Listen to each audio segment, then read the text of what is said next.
Arthur Vance was a man of meticulous habits, a clockmaker who lived in a house where every second was accounted for. His life was a symphony of gears and springs, a predictable rhythm that shielded him from the chaos of the outside world. But one rainy Tuesday, the rhythm broke. It started with a mirror in his hallway, a simple, silver-framed antique he had owned for years. As he passed it, he noticed a delay, just a fraction of a second, but enough to make his skin crawl. His reflection didn't move in perfect unison with him. It lingered, its eyes following him a heartbeat after he had already turned away. He dismissed it as a trick of the dim light, a symptom of his growing exhaustion. But the seed of doubt had been planted, and in the silence of his house, it began to grow. Over the next few days, the anomaly intensified. It wasn't just the hallway mirror anymore. Every reflective surface in the house, the polished brass of his clocks, the windows at night, even the surface of his morning coffee, seemed to harbor a version of himself that was increasingly independent. This other Arthur didn't just mimic him, it watched him. It stood still when he moved and moved when it stood still. He began to cover the mirrors with heavy black cloths, but the feeling of being watched didn't fade.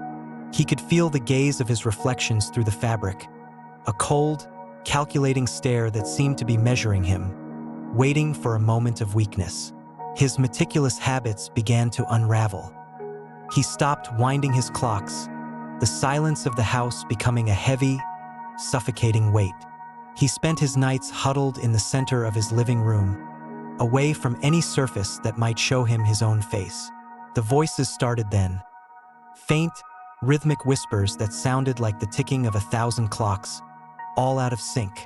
They spoke his name over and over, in a voice that was his own, yet fundamentally wrong. They told him that he was the reflection, the shadow, and that the true Arthur was waiting on the other side, ready to reclaim his place in the world of light. He began to doubt his own memories, his own identity. Was he the man who lived in the house, or was he the one who had been trapped in the silvered glass for an eternity? The final confrontation happened on a night when the moon was obscured by thick, black clouds. Arthur, driven to the brink of madness, decided to face his tormentor. He tore the black cloth from the large mirror in his bedroom. The reflection was there, standing perfectly still, its face a mask of cold, predatory intent. But this time it wasn't just watching. It reached out, its hand pressing against the surface of the glass from the inside. Arthur felt a sudden, sharp pain in his chest, as if his own heart was being squeezed by an invisible hand. The reflection began to push through the glass, the silver surface rippling like water. Arthur tried to scream, but no sound came out.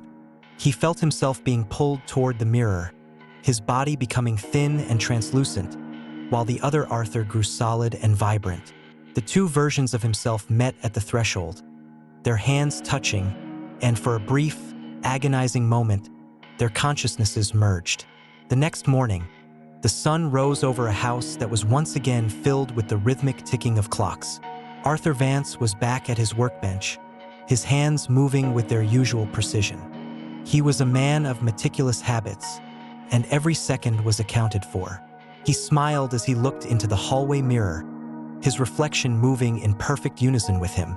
But if one were to look closely, they might notice that the man in the house never blinks, and his eyes are always just a fraction of a second behind his movements.